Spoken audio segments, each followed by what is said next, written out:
So basically, you've dished out a lot of advice already. So we're starting to round up, Okay. which I feel really sad, but all good things they Come to an say. end. Yeah. But before you go, we still have a little bit of time.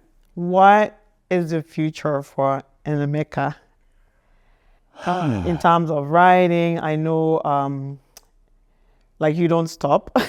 No. You always have ideas. So No. what's cooking in the kitchen? What's cooking in the kitchen is, we're gonna burn that kitchen down. Okay. That's the plan. That's the plan, When all you right. burn the kitchen down, you get spectators in the form of fire service. Okay. They'll come with their sirens. They'll Right. tell the neighbors, Ah. don't literally burn the kitchen down. It's just a metaphor, please. Yeah. So, get in your kitchen and start cooking. I'm writing, I've fallen in love with writing for kids. Here's why. To write for kids, you have to write it at the basics. You don't have to use jargon. Right. You just simple, plain, obese boy English. That's it. You don't want to confuse them. You don't want to give them words that, they can misinterpret. Yeah. I find that as an adult, I pick up these books. It gives me the basics as an adult. That's true. So just for the sake of it, I'm writing 2 books at the same time. Wow. I write this, I get bored of it. I switch this, I flip the switch in my brain. I write this, I get bored of it. I'm just going back and forth. That way, writer's block is taken care of. Right. One of the books is called The Power of Data.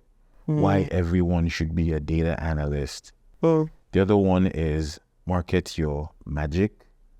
This is the 2 that I'm in the future. Right now, I finished working on a book. It's getting printed. It's called Money Magic.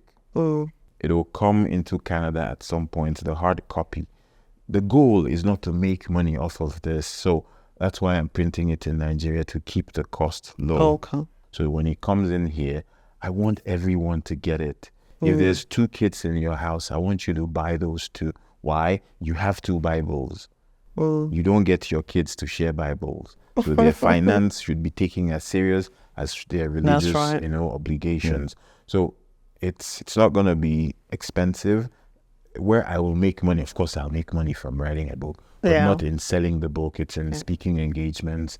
It's in going out to just, dish out some of my experiences. Right. That's where the value will come. But the book is more or less a finance guide for teens. Wow. I can't even remember right now all of the things in it, but I'll give you a snippet. Okay. It has definition of what money is, value. It tells you that the greatest currency is not the US dollar. It's not even a currency. It's trust. If you have it, you're rich already. Wow. If your parents can wake up and vouch for you, that's huge. There's no parent I know that will wake up and vouch for their kids if they don't mean it. I know my child is but no, that's not my boy. That's right. No, that's not my girl. And I know you did it. You did it. There's a difference. Right. So you want to be a child who your parents can take you to a place and say, my boy will work for you and he will do well. Wow. My girl will work here and he will do well. Just give him a job. And if he doesn't do well, call me. So it teaches your kids come home and they say, Mom, what has been happening to my CCB? What have you been doing with my child care benefit? Have you been keeping it for me? Have you been investing it in my RESP? Who told you that? They read the book. We don't want to. It's like a trap. No, it's not a trap. It's not a trap. It's accountability. Yeah, it's accountability. Right. You get this money because we want to create generational That's right. wealth. That's so right. You invest in mutual funds. Even if it's $50, you can keep the rest. Yeah. Even if it's $50, things like that. Your kid is asking you that. Your kid is reading this book and they are saying, oh, how do I compound? I have time. Yeah. I'm 12 years old. I want to learn about compound interest. Well, There's that in the wow. book. It will tell you what banks, how to, research and find the banks that are good for you. It'll teach you, most importantly, about budgeting. It'll teach you about income, about how to get a job. I have a plan in the book that says that if you work from 14, by the time you're 20, you can have $30,000. Now, it says things like, do you want to be an 18-year-old who once is desperate to go to bars, to come home late because you're now an adult? Yeah. Is that what you want to be boasting about? Or do you want to be boasting about an 18-year-old who has $30K in his bank account? Which do you want? Like, what do you want? Take the ladder. Now, kids have to live. Oh. We're nearly 50. If we want to go and smoke weed now, yeah, you can do it. There's nothing stopping you and me right now from living the life that we want to live. Wow. Why? We have the means. So this is where I tell parents, there's 2 P's in life. Pain and pleasure. Pain, not, knock it. It's not that kind of pain. Right. The problem is not, the fact is, you will experience these 2 things in life. It is your choice which comes first. We've experienced the pain in living in Africa. Right. Because we saw that pain, we understand pleasure. We're not carried away by all of this. True. We can go into our bank account and see $50,000 and we're like, yeah. We're not like, yeah, 50K, you make a $60,000 expenditure. Why? Because you have 50K. We have 50K, we're looking at $500 things and we're like, Why? Because we understand lack. Right. We understand hunger. I was talking to a child one day who told me, I'm having a panic attack. Why?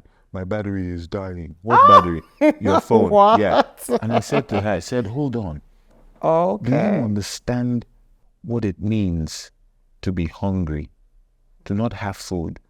Sometimes I get hungry. I said, hold that thought. Now, do you understand what it means to not have hope of food? That's our reality for some of us in Africa. It wasn't my reality. I always had food. But there's that kind of poverty. Yeah, true. And here you are telling me you're having a panic attack because your phone battery is dying. With all this electricity you have, you couldn't charge your phone.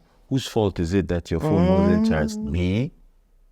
So get a charger, plug in your phone, but remember this pain you felt today. Did you like it? No. Don't ever let it happen to you again. It's in your hands. It's your responsibility. Take your phone, be with your charge. And she said it. I said, buy 17 chargers. Put it everywhere. Put it everywhere. I like that. It is your responsibility to charge your phone. If not having a charged phone causes you this much distress, fix it. Oh, I like that. Fix it. I work with, all kinds of people. There's one now that is going to buy a house. She's 22. Wow. She'll buy a house. She said, I'm ready. I have my down payment. That's awesome. So these things that I say, I'm not just saying them because I know how to speak English. Right. They work. If Success she's buying stories. a house at 22, Whoa. when she's 47, she would have paid off a mortgage. Some of us at 45 were So that's why we are paving the way, right? You want your child to be 18 and talking about a mortgage. Right. They are buying a house in the town they are going to school in. They will take rent from their schoolmates. That's right. By the time they are 45, I've paid off this mortgage. Generational wealth does not create itself.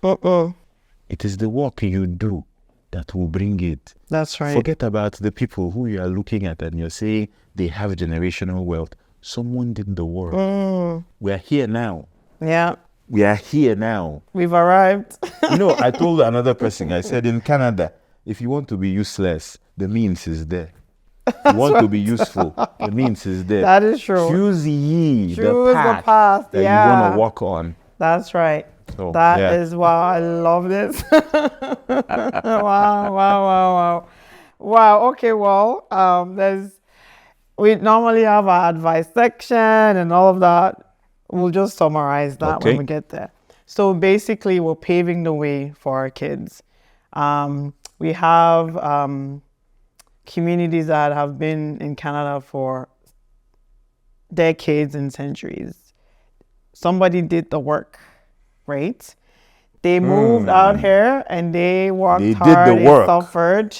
So it's our responsibility, it's our time. We have no excuse to pave the way for our kids and start to develop generational wealth and involve the kids so they know their responsibility as well. I love that.